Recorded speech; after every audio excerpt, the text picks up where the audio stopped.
Hey, what's up guys, MKBHD here, and this is the Xiaomi Mi Note 10 that I've been using for about a week for exactly one reason. It has a 108 megapixel camera on the back. So that is a wild number, 108 megapixels. But I should mention, we have seen this megapixel push in smartphone cameras before. I remember there was a little streak back when I was in college. Like we had a bunch of 4 and 8 megapixel cameras, then a bunch of 12, and then a bunch of 20 somethings. And then we got that 41 megapixel Nokia Lumia 1020, which for a while was basically the king of smartphones. And it was pretty good, but it seemed like every time we got a new higher megapixel number, then that became the smartphone camera king, even though megapixels didn't mean everything. Like just because something has a 16 megapixel camera doesn't mean it's necessarily better than the 12 megapixel camera. In fact, a lot of times it's the other way around. So anyway, now I'm sure you've noticed that we've sort of settled around pretty much everyone having 12 megapixel cameras, but 108 megapixels, like that's gotta mean something. There's gotta be something there, right? Well, let's start with what that actually means. The resolution of one photo from a typical 12 megapixel camera like the iPhone is around 4,000 by 3,000, so that totals around 12 million pixels, 12 megapixels. So the same scene from this new Xiaomi camera comes in at 12,000 by 9,000, which is multiplied to get you 108 million pixels, or 108 megapixels. So you're getting about 3 times the vertical and horizontal resolution to make these numbers, and the file size for me has ranged from about 20 to 30 megabytes per photo, so that's pretty big. And you've probably already noticed there are actually 5 total cameras on the back of this phone. The 108 megapixel main camera, then there's a 12 megapixel 2x telephoto, a 20 megapixel ultra wide, a 5 megapixel super telephoto at 5x, and a 2 megapixel macro camera. And there's also 2 flashes, 2 pairs of flashes. Like it is a lot of hardware, clearly. So much in fact that it sticks out from the back of the phone and you end up like with it rocking on a table and everything. But that's the sacrifice you make if you want all these pixels and all this camera quality. So the question is, how good do the photos actually look? And the answer is really good sometimes. So I've said it before, there are a lot of things that contribute to the quality of a smartphone photo. Color accuracy, exposure, dynamic range, contrast, etc. But the main thing you're going to notice, of course, with such a high resolution here is sharpness and detail. The photos in the 108 megapixel mode are significantly sharper, more detailed than any other smartphone I've ever used, especially when you give it a lot of light. So in the daytime, under bright lights, basically. But I will modify it to say this: it's mostly center sharpness. See, the center of these frames are super crisp and sharp, but when you move out to near the outer edges and corners of the frame, it's rarely anywhere near as sharp. This is a perfect example. In the center here, you can see the details in this merch, the fibers in the cotton. You can practically feel the softness. I mean, you can feel the softness in person for yourself. Everything's back on sale at shop.mkbhd.com. But yeah, you get the idea. Super high detail here. But the edges of the frame, especially the corners, get very quickly distorted and fall out of focus. Even on flat landscape shots like this, which is crazy, you still have that lack of center sharpness. Normally, if you have a subject in the middle of a frame and you want that tack sharp focus and don't really care about the edges, then that's fine.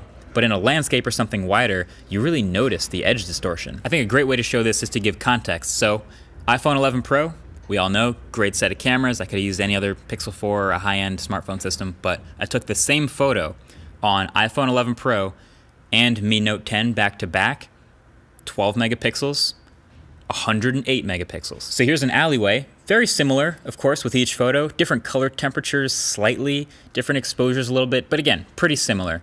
But the advantage of so many pixels is you can zoom in and keep clarity. And you're actually kind of able to read this tiny security sign over here on the Xiaomi where it's literally just blurred lines on the iPhone. Here, this shot of the river is pretty similar.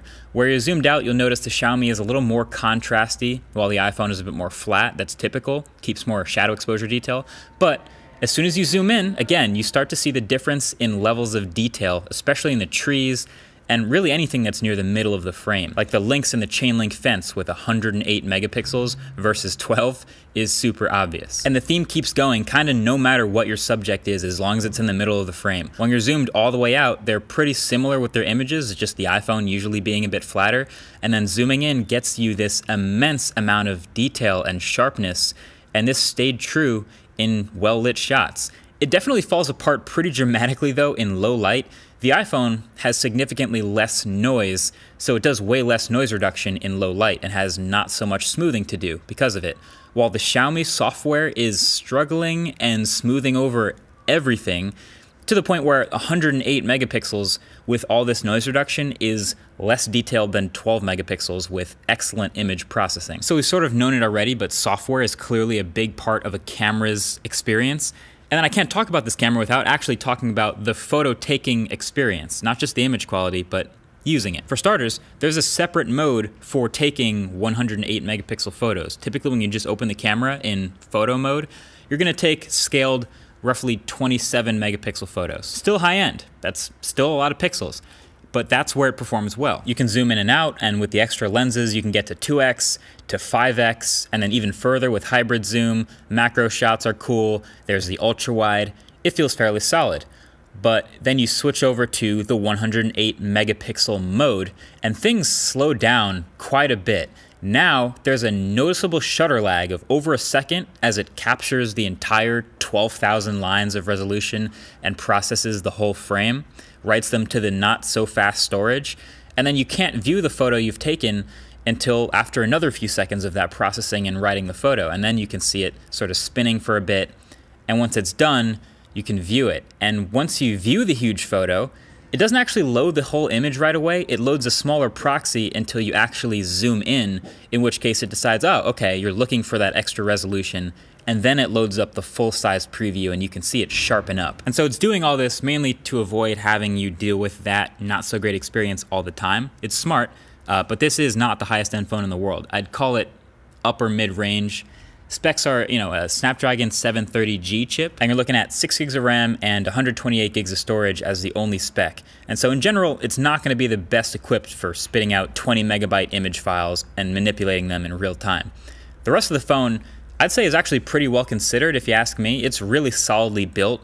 You've got a 5,260 milliamp hour battery, and there's a 30-watt fast charger in the box. And around the front, I don't like the curved screen, I've talked about that before, but generally the display itself is nice. It's a 1080p AMOLED with just that small notch at the top. There's an in-display fingerprint reader. There is even a headphone jack and an IR blaster. And you can see it's running Xiaomi's UI, MIUI 11 on top of Android, which has plenty of its own quirks and features. Definitely an improvement over the previous version from what I've used, but clearly still skinned. So overall, my take is, it's pretty sweet that we have a legitimate, like an actual 108 megapixel sensor that can fit in a smartphone today. Like just for the number on paper, that's really cool. It's not some faked composition adding up detail from 3 different cameras. It's real. Is it good? Yes, sometimes.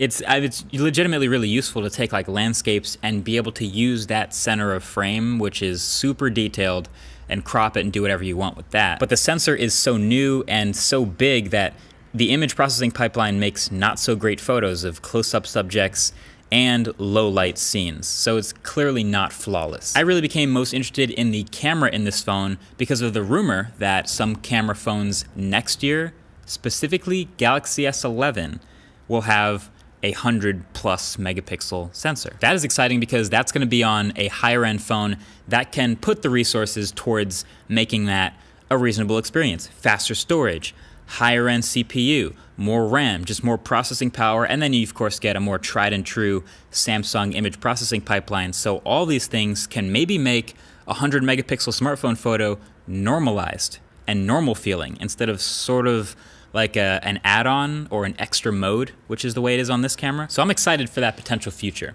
Not just for the number on paper, but because of the actual improvement we've seen in smartphone camera tech and just camera tech in general since those Nokia Lumia 1020 days. Fingers crossed we don't lose sight of that. Either way, thanks for watching. Catch you guys in the next one. Peace.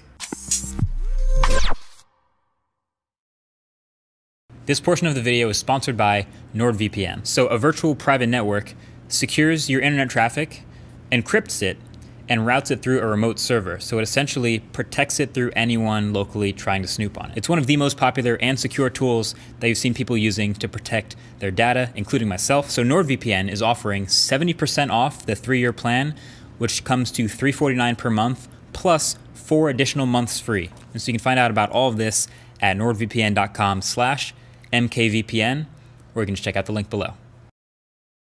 So that's a pretty wild number. We've seen 108 megapixels. No, we haven't.